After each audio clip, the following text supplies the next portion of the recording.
Meus irmãos, boa noite a todos.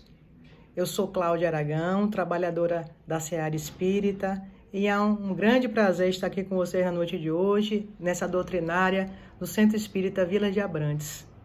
E, inicialmente, eu quero fazer meus agradecimentos à direção dessa casa, que sempre me acolhe com muito carinho, com muito amor, e dizer que é uma grande satisfação estar aqui com vocês mais uma vez.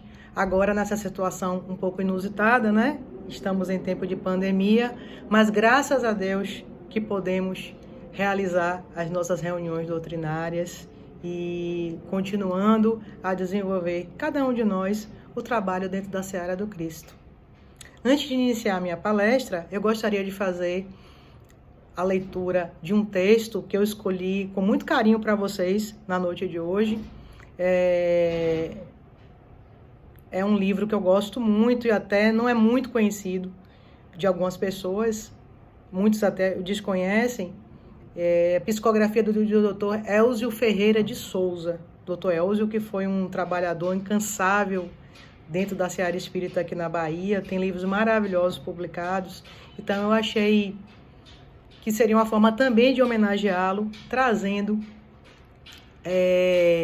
um trechinho de um dos seus livros. E eu escolhi esse livro, Caminhar Vazio.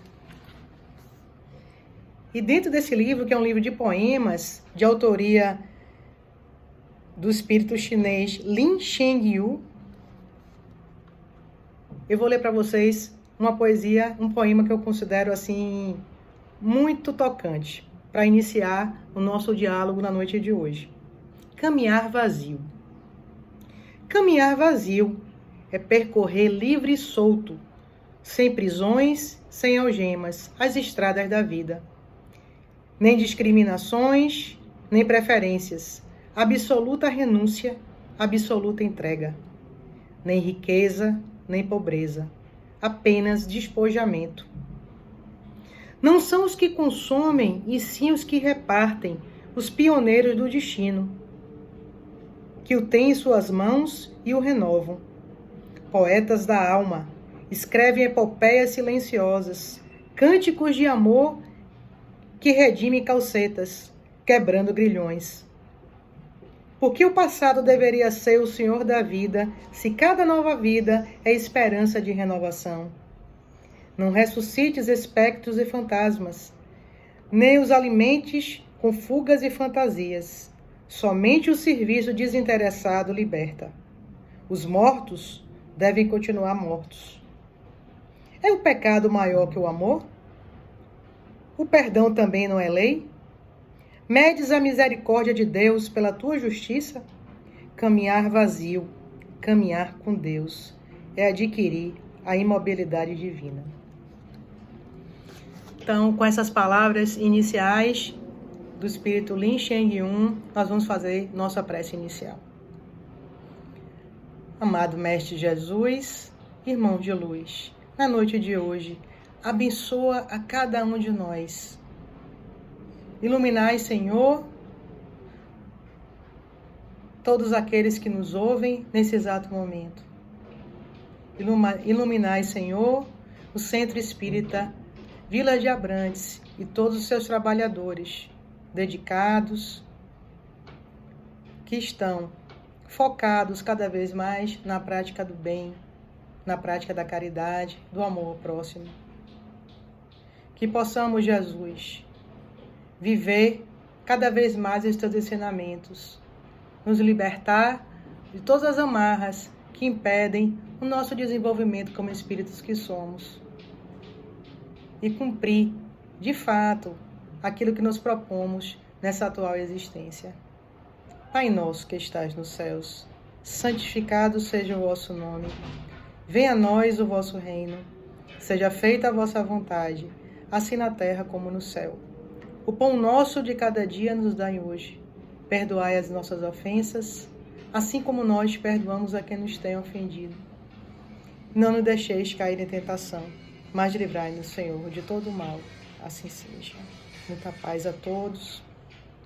Bem, meus amigos, na noite de hoje nós vamos conversar, trocar algumas ideias sobre um tema que é muito interessante e que nunca se esgota. Nós vamos falar a respeito do Consolador prometido. E vamos ver quem é esse Consolador, o que na verdade significa esse Consolador. Que muitos já sabem o que é. Então, para iniciar a nossa explanação, eu gostaria de fazer algumas considerações iniciais, porque para falar sobre esse Consolador prometido por Jesus, que é a nossa querida doutrina espírita, essa doutrina amada, essa doutrina iluminadora, que clareia as nossas consciências, nós, primeiramente, temos que voltar um pouquinho no passado e analisarmos alguns pontos que são importantes até que nós cheguemos ao presente. E também analisar, daqui a alguns instantes, como essa doutrina espírita, o que é vivenciar a doutrina espírita nesses tempos de pandemia, nesses tempos que nós estamos passando, né? Que são tempos desafiadores e tempos de grandes aprendizados. Então, se nós soubermos aproveitar bem as oportunidades em nossas vidas, nós vamos estar, de fato, sempre aprendendo. Mas para que a gente aprenda algo, para que a gente consiga, de fato, extrair lições das experiências que nós vamos passando no nosso dia a dia, é importante que nós estejamos conectados, atentos. A nossa atenção deve estar plena, porque muitas vezes nós vamos passando pela vida, passando pelas experiências, mas não nos ligamos nos detalhes, não nos ligamos em relação aos insights, aos avisos, muitas vezes, que a vida quer nos dar diante de determinadas situações que passamos. E isso, muitas vezes, provoca inúmeras consequências negativas. Esse não prestar atenção, essa falta de conexão nossa com o que está ao nosso redor e com o que está no nosso interior, e a gente vai daqui a pouquinho destrinchar um pouco mais isso, faz com que nós, muitas vezes, percamos oportunidades valiosas em nossas existências. Porque muitas vezes, ou estamos focando no futuro a todo momento, ou estamos focando no passado. E esquecemos de viver o momento presente.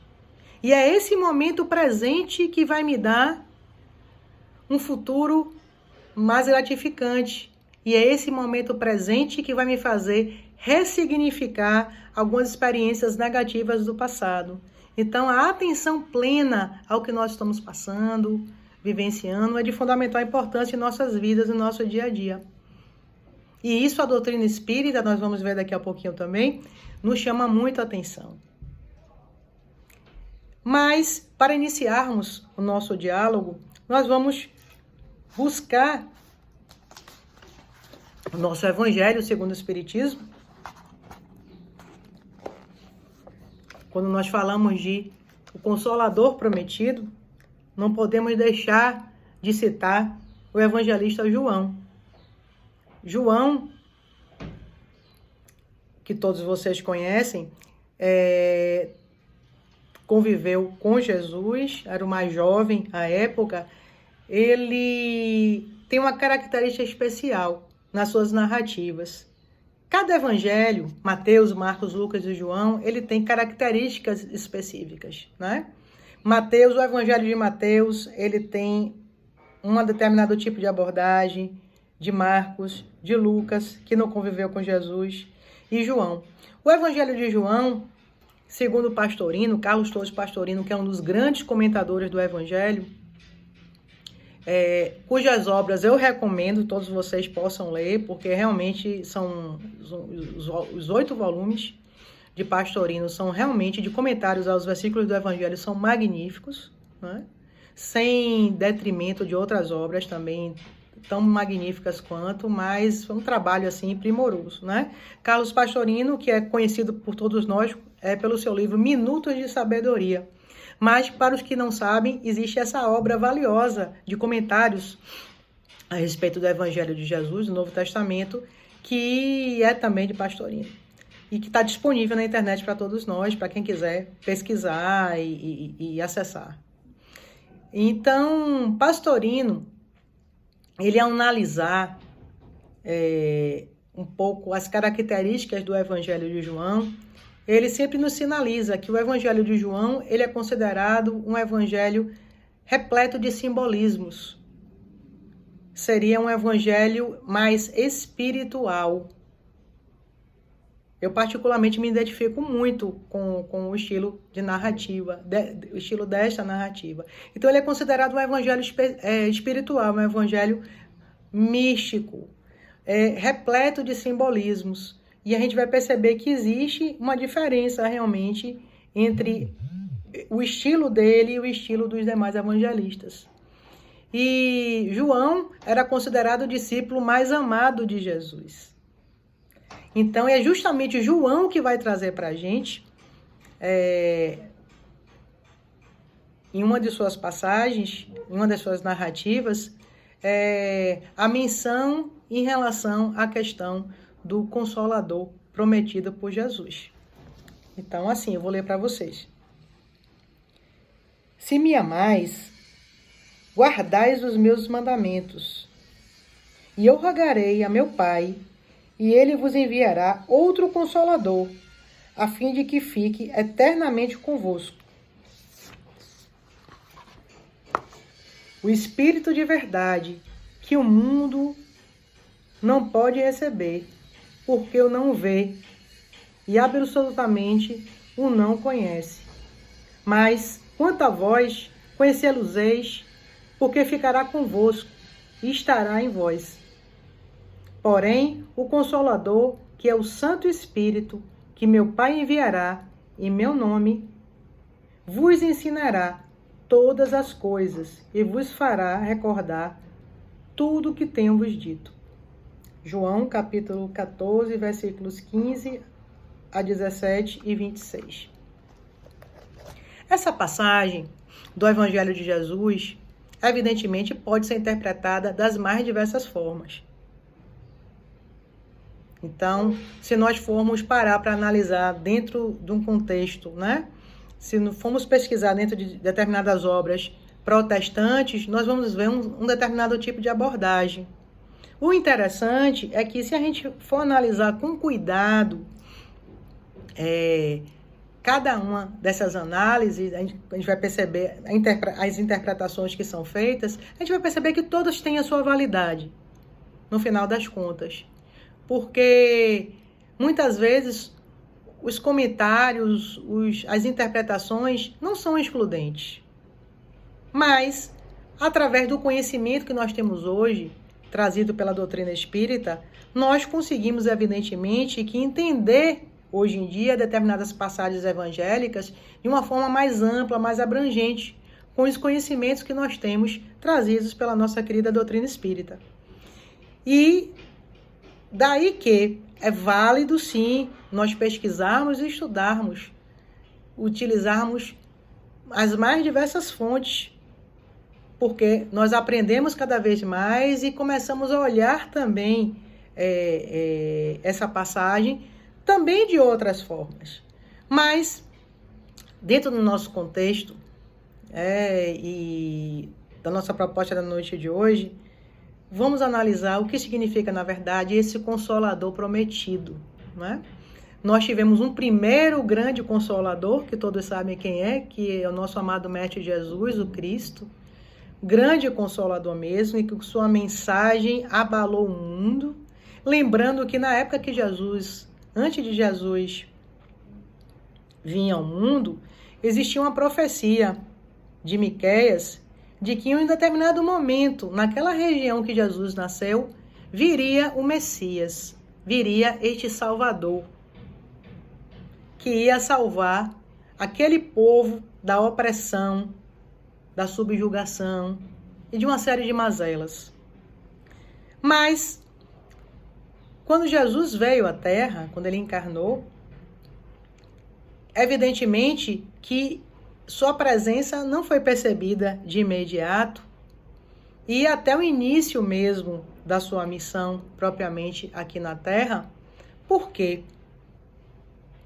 muitas coisas foram passadas despercebidas, porque o perfil de Messias que se esperava era completamente diferente do perfil do nosso Mestre Jesus.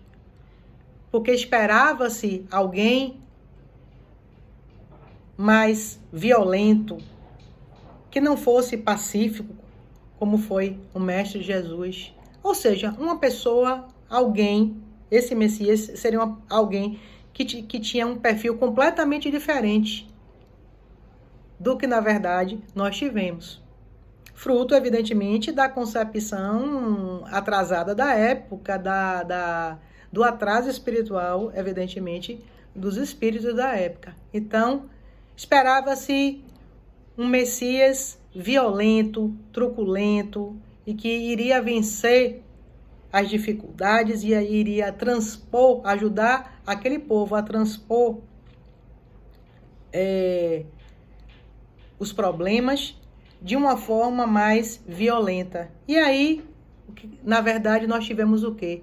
Um ser com um perfil completamente diferente. Um ser repleto de amorosidade, que exalava amorosidade por todos os cantos. E paz. Um ser pacífico. Então, é importante a gente fazer essas considerações iniciais. Então, Jesus foi o nosso primeiro consolador, né? O nosso primeiro consolador. Tanto no Evangelho segundo o Espiritismo, nós temos um trecho, uma passagem, um tópico específico que fala sobre o Cristo Consolador. Só que Jesus sabia que muitas de suas palavras, muitos dos seus ensinamentos, evidentemente que não iriam ser compreendidos, e não eram compreendidos pelo povo à época, e demorariam muito para serem compreendidos. Por quê? Porque a humanidade ainda não estava num estágio adequado de preparo, não só do ponto de vista intelectual, como moral também, para entender os seus ensinamentos. E aí que ele sinaliza para nós, sinaliza para seus discípulos na época, e na época que ele faz essa sinalização, foi justamente naquele momento da última ceia, que os seus apóstolos nem perceberam claramente que aquele momento era um momento assim de despedidas do Cristo em relação a ele, despedidas no sentido do contato direto, né? Físico, né? Da sua presença física. E aí que ele nos chama a atenção que em um determinado momento o seu Pai, o meu Pai, o nosso Pai, enviaria um outro Consolador, o Consolador prometido. E o que esse outro Consolador iria fazer? Né? Iria reviver os teus ensinamentos, os ensinamentos dele, fazer com que nós recordássemos os seus ensinamentos e colocássemos em prática, e iria destrinchar cada vez mais todas as verdades que foram trazidas pelo Cristo. E isso só veio acontecer no século XIX, com o advento, com o surgimento do Espiritismo, que é o nosso Consolador prometido, a doutrina espírita. Na verdade, esse Consolador não é uma figura, não é uma personalidade. Muita gente acha que, quando se fala de Allan Kardec, as pessoas que não estudam a doutrina ou leigas, acham que foi Allan Kardec que inventou a doutrina espírita, que criou a doutrina espírita.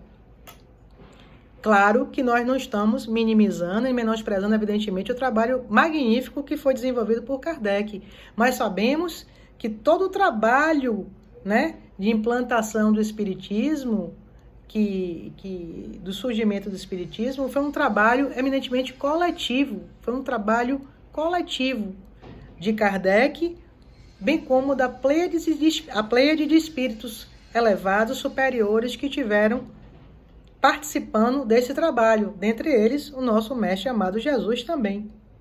Então a gente sabe que tudo foi alvo, objeto de uma programação específica, mesmo espiritual, e não foi à toa que no século XIX emergiu a doutrina espírita. E não foi à toa que Allan Kardec, Hippolyte Léon Denisard Rivail, discípulo de Pestalozzi, foi o escolhido para desenvolver esse trabalho.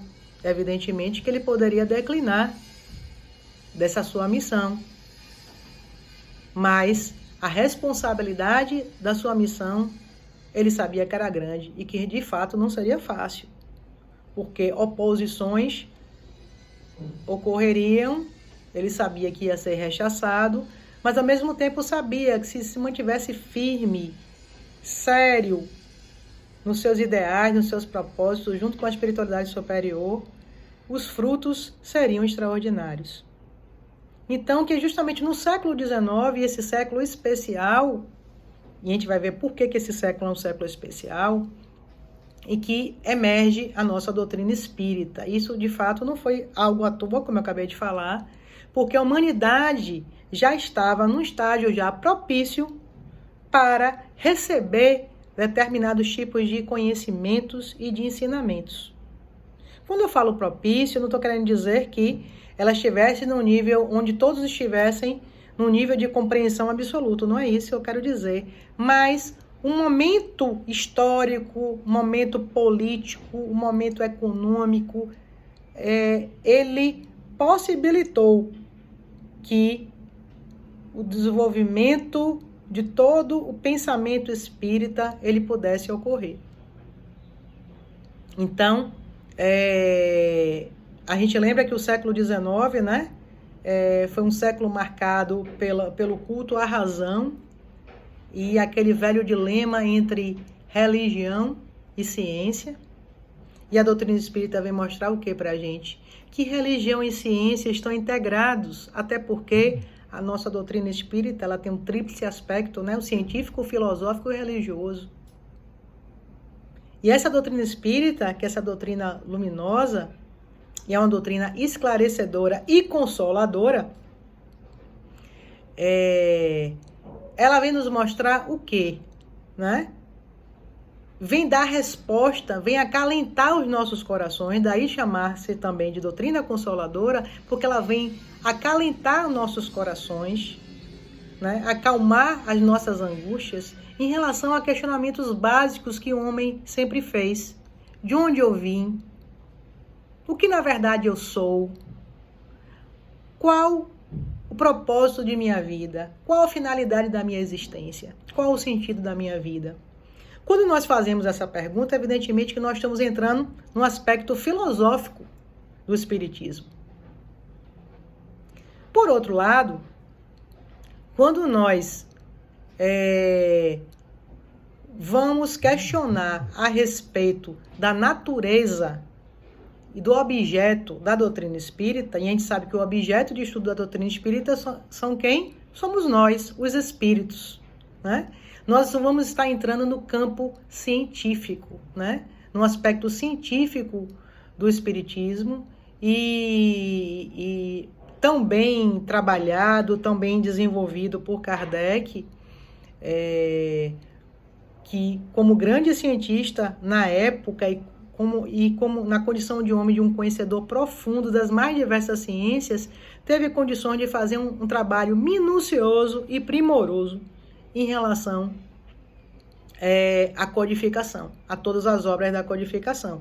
É evidentemente que esse trabalho foi sendo aprimorado com o passar dos anos e ele, como pesquisador e como cientista atento ao que estava acontecendo, tinha todo o cuidado, né, a ouvir as informações trazidas pelos espíritos, de testar uma série de vezes, não é? Não sair acreditando no primeiro que saísse dizendo tivesse fazendo uma série de afirmações em relação a questões ligadas à nossa existência.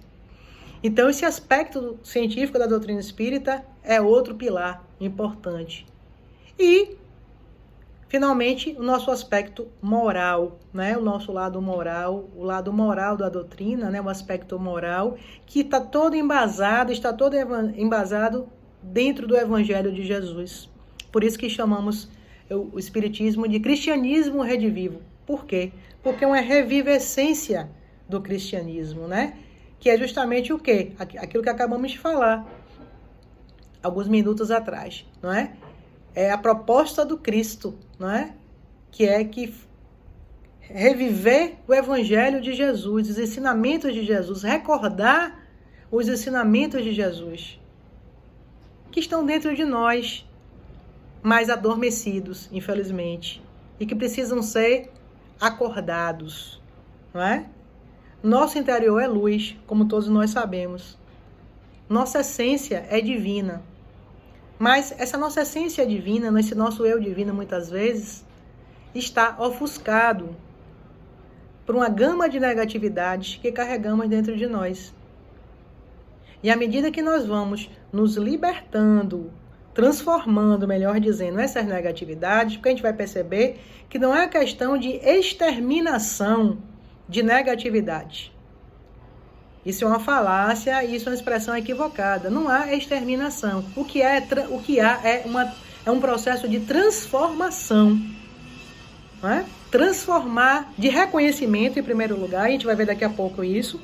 Reconhecer, né? Se perceber, cada um se perceber como é, e depois partir para esse processo de autotransformação.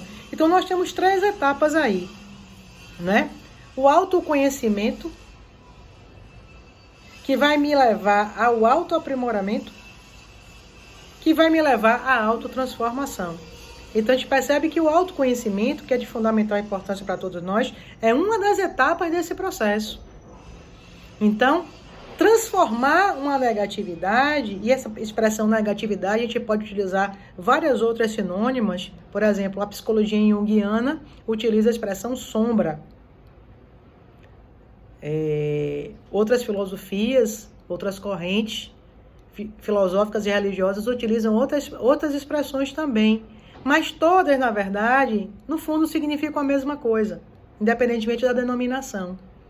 Então, o que existe, na verdade, é um processo de transformação desse nosso lado ainda, no dizer de Jung, sombrio, né? Existe a sombra boa, existe a sombra má também, né? Devemos reconhecer aquilo que já existe de bom dentro de nós, que nós nem percebemos ainda que temos, e temos sim, podem ter certeza disso, como também devemos reconhecer esses aspectos de nossa personalidade que acabam por travar a nossa caminhada dentro desse nosso processo evolutivo. A gente, então, vai discorrer um pouco sobre isso em alguns instantes. Então, então a doutrina espírita é essa doutrina, gente, consoladora. É consoladora mesmo, não é? Pastorino, que eu citei para vocês inicialmente, ele usa uma tradução para a palavra consolador, e a palavra consolador vem do grego, que significa paracleto, né? Para significa ao lado de, e cleto, chamar, né? É chamar algo para si. Seria basicamente essa tradução. Então ele utiliza a expressão advogado, não é? Mas não é a palavra advogado no sentido que nós temos hoje, que nós concebemos hoje, né? Isso eu achei muito interessante, não é? Mas por quê? Na interpretação dele, a gente vai ver também que tem muita coerência, a doutrina espírita, primeiramente, né? Ela tem aquela coisa de nos confortar. É aquela que vai nos confortar, nos consolar, apaziguar as nossas questões internas. Então, ela é uma doutrina consoladora, e todos nós sabemos como ela é consoladora. Cada um de nós tem experiência, com suas experiências de vida, sabe, né, gente? O que cada um de nós já passou, os momentos difíceis que passamos, que a vida é assim, tem altos e baixos, nem sempre tudo está perfeito. Às vezes, nós estamos bem em determinados aspectos de nossas vidas, mas em outros não estamos. né? Então, às vezes, desejaríamos estar bem do ponto de vista material, mas, por outro lado, já estamos bem do ponto de vista da afetividade. Em outras situações, estamos muito bem do ponto de vista material, mas já não estamos bem em outros aspectos de nossas existências, né? Por que isso, né? E a gente às vezes se questiona, mas por que tanta oscilação, né? Será que é por incompetência nossa? Faz parte da vida, são os desafios da vida, não é? Se nós vivêssemos sempre dessa forma mais perene, sem maiores obstáculos, sem maiores desafios, nós não iríamos nos transformar, nos aperfeiçoar como espíritos. Os desafios são importantes e muitos desses desafios a gente sabe que são desafios que não são fáceis, mas são necessários para o nosso desenvolvimento espiritual, para o nosso crescimento como espíritos que somos. Lembrando que somos espíritos imortais.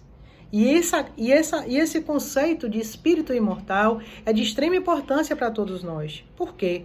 Porque falamos que somos espíritos imortais, tudo bem, né? Nós que estamos estudando a doutrina espírita. Mas ainda, de fato, não internalizamos esse conceito dentro de nós. Não temos ainda essa consciência da imortalidade. Uma coisa sou eu falar que sou um espírito imortal. Outra coisa é eu ter consciência dessa imortalidade. E por que eu estou falando isso? Porque isso faz uma grande diferença dentro das experiências e dos desafios que nós vamos travando em nossas vidas. Essa consciência da imortalidade, essa consciência que eu tenho de ser um espírito imortal, me dá mais segurança, mais tranquilidade ao lidar com determinados desafios da vida.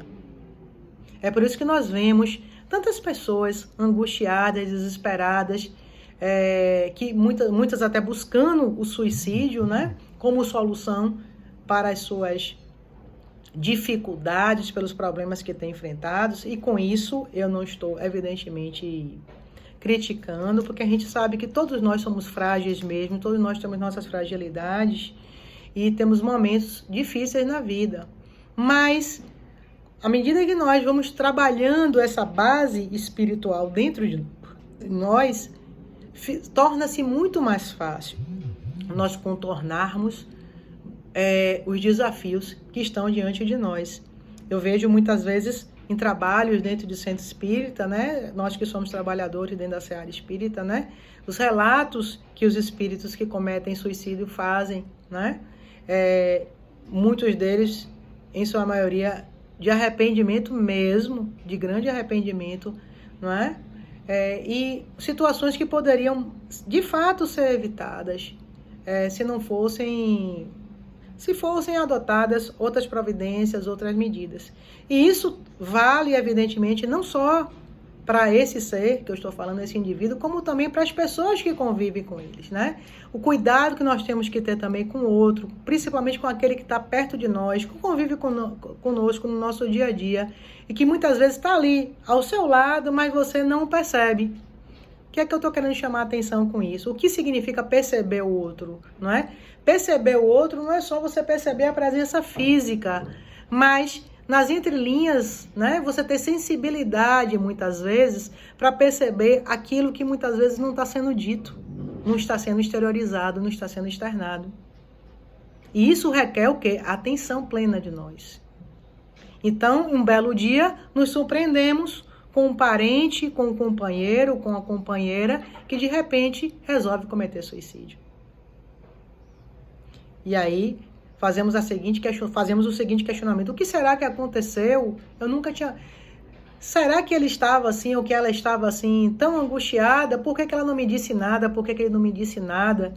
Né? Quando, na verdade, aquilo ali estava na nossa cara, diante de nós, e nós, tão assoberbados, tão ensimesmados, que não percebemos algo que estava, muitas vezes, cristalino para nós. Às vezes não está tão cristalino assim, não. Mas a sensibilidade, principalmente quem é pai e mãe, criança e adolescente, é de fundamental importância, não é? A gente sabe que não basta só dar uma excelente instrução e outras coisas mais. É importante chegar junto, estar junto, não é? Educação de filho a gente sabe que não é uma coisa fácil, mas pai e mãe têm um papel de extrema importância em nossas existências, né? Então, claro que o pai e a mãe, evidentemente que não é responsável por tudo que acontece de negativo com o filho, mas no seu processo de crescimento, o espírito, que ainda quem está em processo, naquela existência ainda de formação, principalmente a criança, né? Ela requer cuidados especiais, principalmente aquela criança considerada mais problemática. Então, essa questão do suicídio é algo que, lamentavelmente, ainda é recorrente no nosso planeta e poderia ser evitado. E a gente percebe, né? O materialismo no planeta ainda é muito grande. A gente vive em sociedades altamente materialistas, onde o ter sobrepõe-se ao ser, quando na verdade deve ser o contrário. Então, só que a providência divina é tão extraordinária que ela se utiliza de mecanismos, muitas vezes impactantes, para fazer com que nós voltemos ao eixo, para fazer com que nós despertemos desse sono profundo, muitas vezes que entramos, para que saiamos dessa letargia e comecemos a buscar e a perceber aquilo que na vida, de fato, é mais importante. Não é à toa que muitos de nós têm sofrido tanto. Até nesse momento que nós estamos passando agora de pandemia, mesmo sendo uma situação onde todos nós, nas mais diversas partes do mundo, estamos sendo forçados a passar por força das circunstâncias, evidentemente, mas a gente percebe que uns administram de uma melhor forma, outros não administram já tão bem.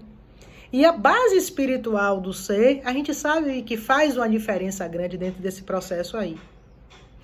Com isso, eu não estou querendo dizer que quem é espírita ou quem é da religião tal tem mais facilidade para se livrar, se libertar de situações adversas, de dificuldade do que outros. Mas, assim, se você souber utilizar o conhecimento que você tem, que é trazido pelos livros e trabalhos que muitos de nós fazemos, se nós, de fato, resolvemos colocarmos em prática, a gente vai ver que a gente consegue administrar muito melhor as situações, até do que outras pessoas. Então, por exemplo, a oração é um recurso maravilhoso, minha gente, que a gente pode utilizar nesses tempos agora para que a gente consiga manter o nosso centramento. E é um recurso simples, mas muitas vezes a gente esquece. Com isso eu estou falando inclusive de mim. Às vezes até esqueço mesmo disso. Quando na verdade uma simples prece, feita com amor mesmo, de alma, de coração, porque a prece na verdade verdadeira é essa mesmo, né? Ela faz uma diferença marcante em nossas vidas e pode mudar assim a nossa forma de avaliar e de perceber as coisas. Então a gente vai perceber que existem recursos simples que estão à nossa disposição, que não demandam dinheiro ou nada mirabolante, que permitem com que a gente, fazem com que a gente possa administrar melhor as adversidades de nossas vidas. Então a doutrina espírita é essa doutrina, em primeiro lugar, consoladora, porque ela veio para nos dar um alento. Esse trabalho que Kardec todo desenvolveu junto com os espíritos, que é um trabalho magnífico, como eu falei, ele veio para nos dar o alento, nos dar uma série de esclarecimentos de fundamental importância para que consigamos, dentro da nossa trajetória evolutiva, superarmos os desafios da melhor maneira possível, né? Então, é a consciência, como eu falei inicialmente, da questão da imortalidade, a reencarnação, que a gente sabe que a reencarnação não é nada que foi inventado pela doutrina espírita, né? Mediunidade e reencarnação, a gente sabe que esses conceitos já estão presentes em outras filosofias, outras correntes também religiosas, inclusive, né? É algo que foi criado. Só que a doutrina espírita, ela tem uma concepção do que seja a reencarnação, que é diferente muitas vezes da concepção que se tem de reencarnação em outras culturas, né? Por exemplo, a gente sabe que um espírito ele não pode estar reencarnado no corpo de um animal. Isso seria uma coisa totalmente ilógica e sem nexo. Então, assim, cada filosofia, cada doutrina, ela encara aquilo ali de uma forma. Então, sabemos que existe a reencarnação, que nada mais é do que um processo educativo. Já pensou se só houvesse uma existência só? O quão injusto ia ser a vida de muitos de nós aqui na Terra? Quanta injustiça, né? Por que eu nasci pobre, na extrema pobreza, e o outro nasceu na abundância, e eu passo minha vida toda nesse estado de miserabilidade, enquanto o outro tem acesso a tudo, à educação, à saúde, a lazer, a tudo, e eu passo minha vida toda dentro dessa existência de limitações extremas. Então, assim, são perguntas que muitos de nós fazemos quando não acreditamos em algo maior. E isso, na verdade, sem esse conhecimento que nós temos hoje, sobretudo trazido pela doutrina espírita, faz com que, de fato, o indivíduo entre em um processo de revolta em relação a todo esse contexto que está ao seu lado. E não é à toa mesmo que entra em processo de revolta. Então, quando nós começamos a conceber tudo isso, nós começamos a perceber o quê? Bom, se eu agora estou nessa situação, também não é à toa, né? A gente sabe que existem as causas atuais e anteriores das aflições, né? Se nada foi causado aqui por mim, é porque existe algo lá atrás, né? Algo que foi gerado por mim e que fez com que eu estivesse inserido dentro desse contexto aqui que hoje vivencio, que está me angustiando tanto. Mas isso não significa que eu não possa mudar, que eu não possa conseguir superar essa adversidade que eu estaria passando. Então, aí que vem o potencial também criativo de cada um de nós, a força de vontade, a coragem, a perseverança para nós lidarmos com as adversidades ou superarmos os desafios. Sabemos que a vida não é fácil, né, gente? De fato, ela não é fácil mesmo. Mas isso também não é motivo para nós cruzarmos os braços e ficarmos numa postura de inércia, não é? A noção de livre-arbítrio que é trazida para a nossa doutrina, né? O respeito ao nosso livre-arbítrio, não é? A chamada lei de causa e efeito, que a gente também não pode, outra coisa também importante, que a gente também não pode conceber do ponto de vista da lei de causa e efeito da física, é diferente. Por quê? Porque dentro desse contexto vai entrar o quê, gente? Vai entrar a misericórdia divina. Tudo que eu estou fazendo aqui agora, nesse momento no planeta, de positivo é levado em consideração. Então, muitas vezes, uma programação espiritual, né, ocorrida, digamos, no meu caso, no caso de alguém especificamente, né, alguém que deveria passar por uma determinada situação, aquela situação ali pode ser, inclusive, pode ser de fato minimizada, a depender do trabalho que eu estaria desenvolvendo nesse exato momento e de tudo que eu estaria fazendo. Isso é para mostrar a presença da misericórdia divina dentro desse contexto, não é? Não é aquela coisa, muitas vezes, como nós, muitas vezes, de forma equivocada, pensamos, né? Fez assim, agiu dessa forma, vai ter que pagar, entre aspas, e a gente vai ver que isso também é uma colocação equivocada, de uma determinada forma. Não é assim. A gente vai ver que tudo é muito relativo, né? Ah, porque eu cometi suicídio nessa existência, em outra reencarnação eu vou nascer necessariamente sem um determinado membro do corpo, sem um determinado órgão. Não é assim. E a gente sabe que não é assim. Não é? Então não existe nada. Por quê? Porque depende de uma série de fatores. Depende de uma série de fatores. Ou toda pessoa que comete suicídio vai estar diretamente no Vale dos Suicidas. Ali não é assim, né? A gente tem que analisar o contexto, tem muitas variantes aí, como também em relação a outros assuntos também. Eu estou falando disso, mas existem outras questões também dentro da doutrina que a gente pode abordar, né? Então, a doutrina espírita, além de ser uma doutrina consoladora, é uma doutrina impulsionadora, diríamos assim. É uma doutrina que nos impulsiona à autotransformação, que nos chama a atenção para que saiamos da inércia. Ela nos traz o consolo, nos acalma, mas também nos chama para a responsabilidade, né? Sairmos da inércia, de colaborarmos na obra divina aqui no planeta Terra, né? E nosso papel é esse, de colaboradores da obra divina, né? Somos colaboradores divinos, somos colaboradores também do Cristo, que é o governador do nosso planeta Terra, né? Que zela pelo nosso planeta Terra, que responsável, inclusive, pela criação também do planeta, né? Então, Antes da criação do planeta, Jesus já era um espírito altamente evoluído, né? Então, quando a gente fala também evoluído, uma coisa que é importante, de fato, a gente chamar a atenção também, né? Antigamente logo quando eu comecei a estudar a doutrina, eu tinha uma visão assim sobre essa questão de evolução, de crescimento espiritual. Eu achava assim que existia um ápice, né? Ia até aqui e acabou, né? Cresci até o máximo. Na verdade, esse ápice não existe, porque até os espíritos puros, eles continuam a crescer, eles continuam a evoluir. Então, o nosso crescimento é infinito, né? Então, nós não paramos de crescer, nós não paramos de trabalhar. Então, essa doutrina espírita, que é uma doutrina consoladora, como eu falei, é uma doutrina que nos impulsiona a sairmos da inércia, né? Esse estado de letargia e caminhemos, né? Então, é a verdadeira lei do progresso, né? A lei do progresso que nós conhecemos. Ela, na verdade, significa isso, né? Quer queira, quer não.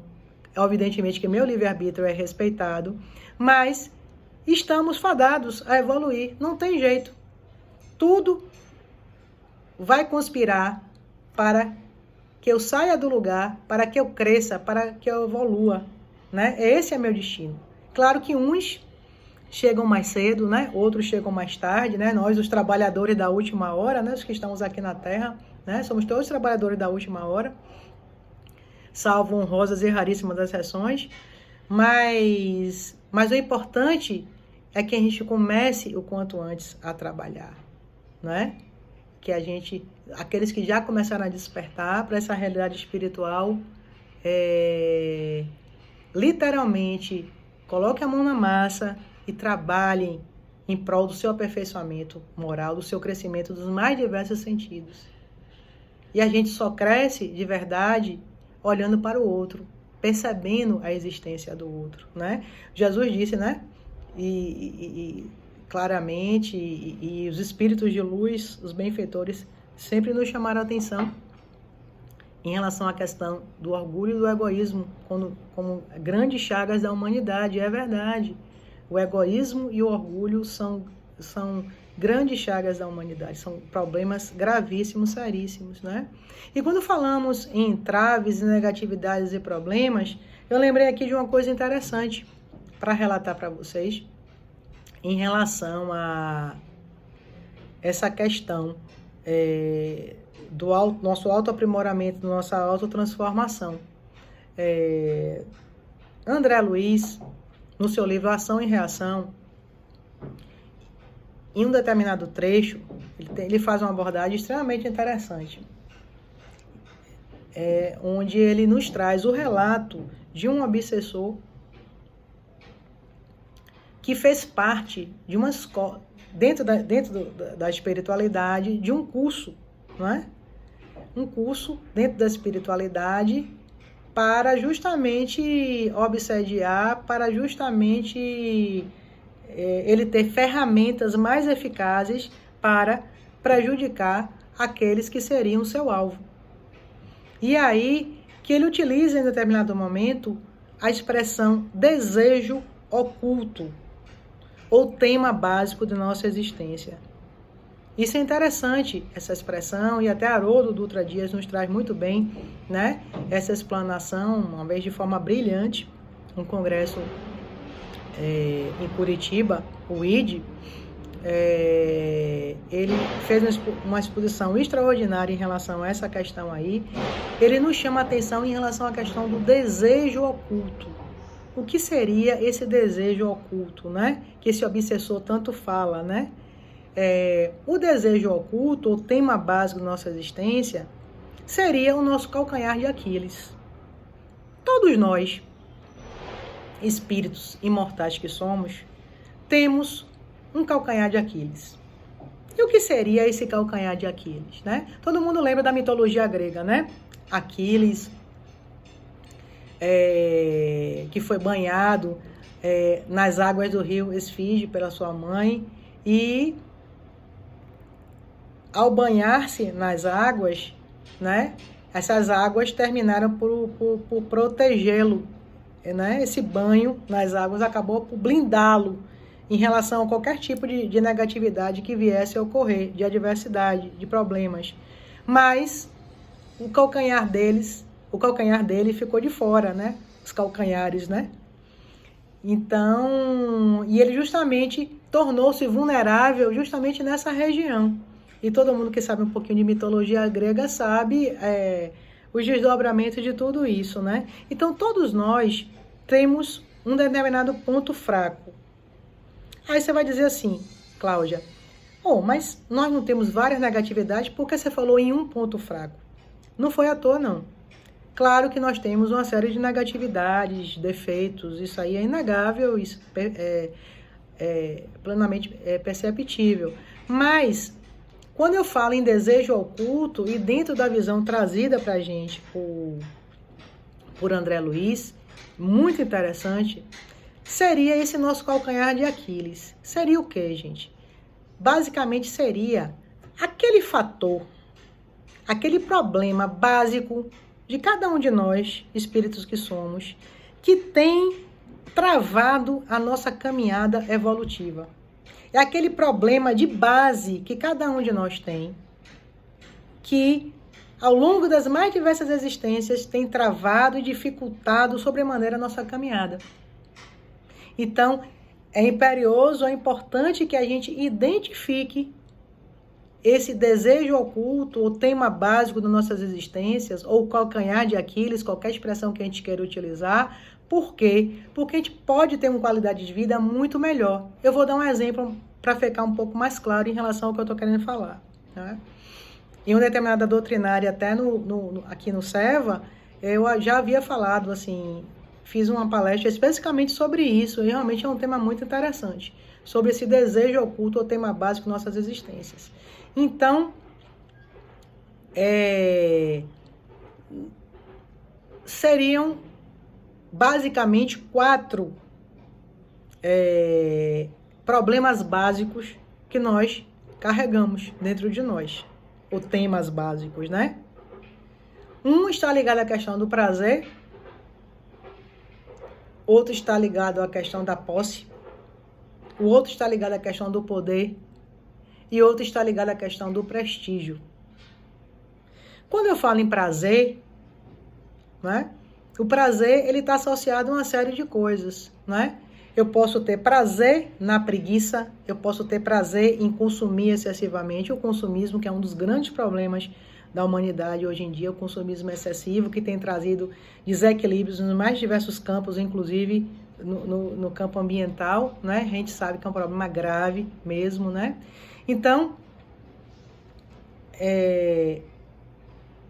meu problema básico, ele pode estar associado à questão do prazer.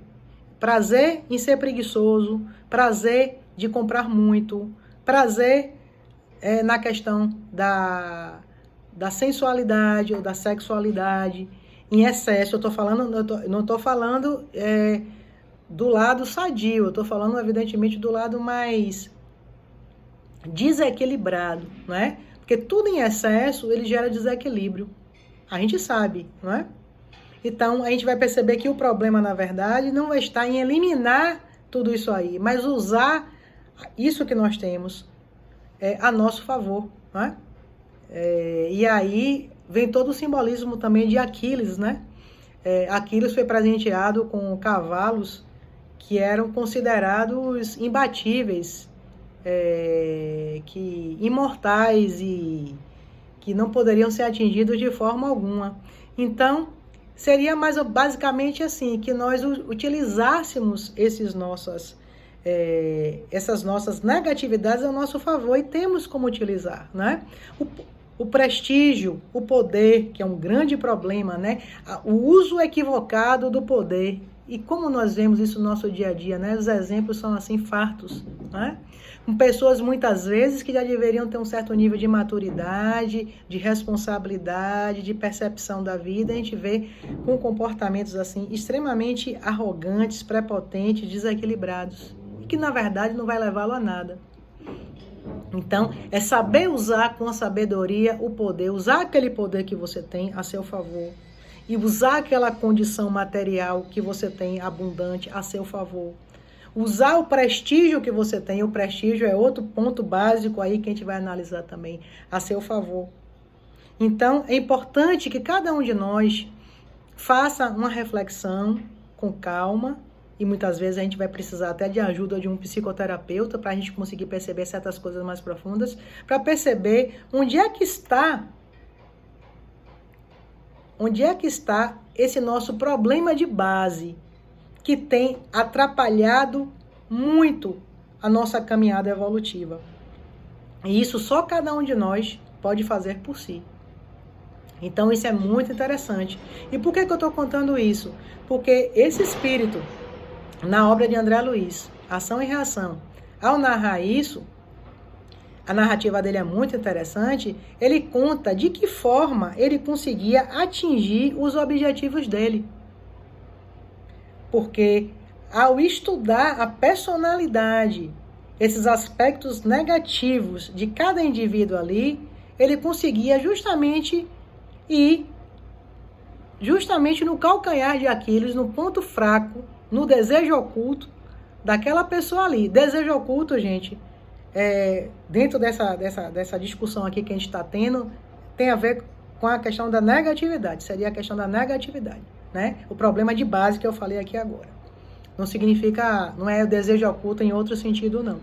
Então, é basicamente isso. Então, assim, ele conseguia analisar aquela personalidade do indivíduo, perceber qual era o seu problema de base, atingi-lo.